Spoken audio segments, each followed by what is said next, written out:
Cela va vous choquer, mais vous mourrez un jour. Et l'âme d'un homme, l'âme d'une femme continue, et continue pour l'éternité. Au paradis ou en enfer. Je vais donc vous donner aujourd'hui 3 signes sûrs qui vous permettront de savoir à 100% si vous irez au paradis. Mais avant de vous donner le premier signe, vous devez savoir ceci. L'un de ces signes est plus vital que tous les autres réunis. Et si vous avez ce signe dans votre vie, vous pouvez être sûr que vous êtes un citoyen du ciel. Premièrement, vous avez des douleurs de croissance. La Bible dit que les désirs de la chair sont contraires à l'esprit, et les désirs de l'esprit sont contraires à la chair. Ils sont opposés entre eux afin que vous ne fassiez point ce que vous voudriez. Hey, tu veux savoir si tu vas aller au paradis? Eh bien, vous avez besoin du sceau d'approbation de Dieu. Quel est le sceau d'approbation de Dieu? C'est le Saint-Esprit. La Bible dit que nous sommes scellés par le Saint-Esprit jusqu'au jour de la rédemption. Tout comme un roi scelle une lettre avec son anneau sigillaire pour dire que oui, tu es scellé, vous êtes scellé, vous êtes sous mon autorité. Donc, lorsqu'un homme ou une femme place sa foi en Jésus-Christ, il ou elle reçoit ce merveilleux dépôt de l'Esprit Saint qui vit en eux. Comment savoir si le Saint-Esprit vit en vous? Je vais vous dire comment vous le savez. Vous le saurez parce qu'il y aura une bataille en cours. Vous voyez, le Saint-Esprit déteste le péché. Il est pur, il est saint, il est aimant. Mais vous et moi, nous avons aussi une chair qui aime le péché. C'est pourquoi, chaque jour, le Saint-Esprit essaie de vous faire grandir pour ressembler davantage à Jésus-Christ. Mais la chair essaie de vous entraîner vers le bas, dans les voies du péché, dans les voies du diable. Et chaque jour, la chair et l'esprit s'affrontent. Ils sont à couteau tiré l'un contre l'autre, se battant l'un contre l'autre. Tout comme quand un athlète ou un culturiste souhaite développer ses muscles. Ils doivent étirer leurs muscles. Il y a douleur grandissante, de la douleur. Ainsi, lorsqu'un homme ou une femme est sauvé, ils ressentiront les douleurs de croissance, alors qu'ils grandissent pour ressembler à leur Sauveur, le Seigneur Jésus-Christ. Ils ressentiront cette douleur alors que la chair se rebiffera. Vous voyez, le non-croyant ne se soucie pas de son péché. Il ne se sent pas souillé quand il voit quelque chose d'impur devant ses yeux. Ils ne se sentent pas affligés quand ils entendent quelqu'un lancer des jurons. Ils ne se sentent pas coupables d'un mensonge. Non, ils aiment cela, parce qu'ils sont esclaves du péché. Mais le croyant a un nouvel ordre de marche. Et il a un nouveau maître, et il veut lui obéir, le roi des rois et le seigneur des seigneurs. À vous donc. Pensez-vous que le numéro 1 est le signe le plus important, qu'une personne ira au paradis? Nous allons le découvrir un peu plus tard. Deuxièmement, vous grandissez en grâce. Le psaume 84, verset 7, dit ceci. Leur force augmente pendant la marche, et ils se présentent devant Dieu à Sion. Vous ne serez peut-être pas d'accord avec moi sur ce point, mais je pense qu'une devise pour nous, en tant que chrétiens, devrait être la suivante. Je ne suis pas ce que je devrais être, mais Dieu soit loué, je ne suis plus ce que j'ai été. Et le problème avec vous et moi, c'est que nous pouvons être si impatients avec notre propre sanctification. N'attendez pas une repentance parfaite, instantanément. Vous savez, quand nous devenons chrétiens pour la première fois, nous ne sommes pas comme ces sortes de lattes instantanées. Vous versez de l'eau bouillante, ou vous mettez un peu de poudre dans une tasse, et voilà. Il s'agit donc d'un long processus, au cours duquel nous devenons de plus en plus semblables à Jésus-Christ. Mais l'essentiel est là. Sommes-nous en train de grandir? Quand j'étais à l'école, j'avais un objectif assez important dans la vie. Je voulais pouvoir smasher un ballon de basket dans le panier. Mais j'avais un gros problème. J'étais l'un des garçons les plus courts de ma classe. Qu'est-ce que j'ai donc décidé de faire? J'ai pris un crayon et un jour, je me suis appuyé contre le mur de ma chambre et j'ai marqué une ligne et j'ai mis la date à côté. Ensuite, chaque jour, je me mesurais à cette ligne. Et à votre avis, qu'est-ce qui a commencé à se produire? Finalement, cette ligne est devenue de plus en plus haute, de plus en plus haute. Mais je n'ai jamais réussi à smasher un ballon de basket, même à ce jour. Mais l'important est ceci. Ce n'était pas que je puisse smasher, c'était que je grandisse. Et mes chers amis, l'important n'est pas que vous soyez parfaits en ce moment, mais que vous grandissez chaque jour. Soyez donc encouragés. Si vous pouvez regarder en arrière et dire « Voici comment j'étais avant de connaître Jésus-Christ, et voici comment je suis maintenant ». Vous devriez vous réjouir de ce que Dieu accomplit une œuvre de sanctification en vous. Et c'est un signe que vous allez au ciel. Alors maintenant, pensez-vous que le numéro 2 est le signe le plus important, qu'une personne peut être sûre qu'elle ira au paradis? Nous allons le savoir dans un instant. Troisièmement, vous êtes enracinés dans le Christ. Car Dieu a tant aimé le monde qu'il a donné son Fils unique, afin que quiconque croit en lui ne périsse point, mais qu'il ait la vie éternelle.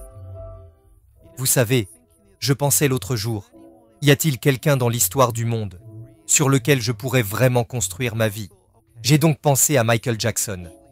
Littéralement, des centaines de milliers, voire des millions de personnes vénèrent Michael Jackson. Mais vous avez entendu les histoires qui se sont déroulées derrière les rideaux, dans la vie de Michael Jackson. Et on se pose la question, est-ce quelqu'un que je pourrais suivre? Cristiano Ronaldo. Aujourd'hui, des millions de jeunes gens adorent absolument Cristiano Ronaldo. Ils l'admirent, mais une fois de plus, on entend les histoires, les scandales, les choses que Cristiano Ronaldo a fait dans son passé. Et vous vous demandez si c'est un homme qui mérite d'être suivi? Et puis, il y a Oprah Winfrey, une femme que beaucoup adorent écouter, qui est vue comme une femme qui a beaucoup de choses sages à dire. Mais quand j'écoute Oprah Winfrey, je l'entends dire des choses qui me donneraient l'impression qu'elle est aussi ignorante que le reste d'entre nous. Non, mes chers amis, quand je regarde autour, les millions et les milliards de personnes qui marchent sur cette terre, il n'y a pas un seul homme, pas une seule femme sur qui je pourrais construire ma vie, à l'exception de Dieu fait homme, Jésus-Christ. Voici comment cela fonctionne. Dans l'Ancien Testament, nous avons lu à propos de l'Ancienne Alliance, les anciennes coutumes, où dans le temple il y avait ce grand voile, derrière lequel se trouvait le Saint des Saints, où se trouvait la présence même de Dieu, et il n'y avait qu'une seule personne qui était autorisée à aller au-delà de ce voile, et c'était le grand prêtre. Et il ne pouvait pas y aller tous les jours, non. Il n'y avait qu'un seul jour par an où il pouvait aller au-delà du voile, et c'était le jour de l'expiation. Et il ne pouvait pas entrer tel quel, non. Il devait prendre un sacrifice de sang. Il devait prendre une offrande de sang pour l'expiation des péchés du peuple. Et seulement alors lorsqu'il avait le sang, il pouvait entrer dans la présence de Dieu. Et arrêtons-nous là une minute, car il faut que je vous dise quelque chose. Vous ne vous rendez pas compte, et je ne me rends pas compte, à quel point nos péchés sont vraiment laids devant Dieu. Ils sont répugnants devant lui. La Bible dit qu'aucune chose impure ne peut entrer dans la présence de Dieu. Et nous sommes tellement sales, nous sommes tellement pécheurs. Et quand Dieu nous regarde, il voit tout cela. Et pour être honnête avec vous, cela le dégoûte. Il aime le pécheur, mais il hait le péché. Et notre péché nous a séparés de Dieu. C'est pour ça que le voile était là. Il nous a séparés. Il a séparé l'homme et Dieu l'un de l'autre. Si vous et moi allions au-delà du voile, tels que nous sommes, nous serions totalement consumés, parce que notre péché est tellement indigne devant la sainteté du Dieu saint. Mais voulez-vous entendre quelque chose de beau?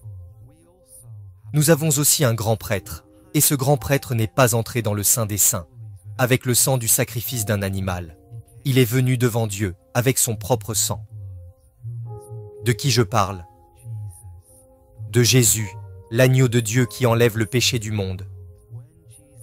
Quand Jésus-Christ a été cloué sur cette croix, quand il a versé son sang, il s'est présenté devant la présence de Dieu, en tant que sacrifice pour nos péchés. Et Dieu, sur la croix, a déversé toute sa colère.